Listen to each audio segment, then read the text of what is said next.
Hello friends, നമുക്കിന്ന് റവ കൊണ്ടിട്ടുള്ളൊരു recipe നോക്കിയാലോ. ഞാനിവിടെ റോസ്റ്റഡ് ആയിട്ടുള്ള റവ എടുത്തിരിക്കുന്നത്.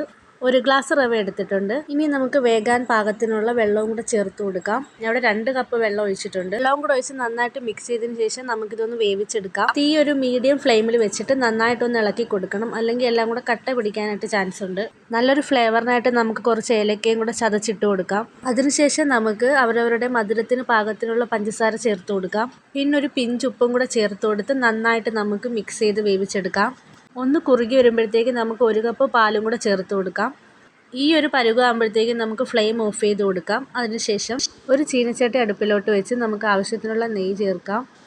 നെയ്യൊന്ന് ചൂടായി വരുമ്പോഴത്തേക്കും നമുക്ക് കുറച്ച് കാഷ്യൂവും ഉണക്കമുന്തിരിയും കൂടി ഇട്ട് വറുത്ത് കോരിയെടുക്കാം. ഇതും കൂടി നമുക്ക് റവയിലോട്ട് മിക്സ് ചെയ്ത് കൊടുക്കാം. അപ്പോൾ വളരെ സിമ്പിളായിട്ടുള്ള റെസിപ്പിയാണ്. എല്ലാവരും ഒന്ന് ട്രൈ ചെയ്ത് നോക്കണം. വീഡിയോ ഇഷ്ടമാണെങ്കിൽ ചാനൽ ഒന്ന് സബ്സ്ക്രൈബ് ചെയ്യണേ. അപ്പോൾ നമുക്ക് നെക്സ്റ്റ് വീഡിയോയിൽ കാണാം. ടാറ്റാ.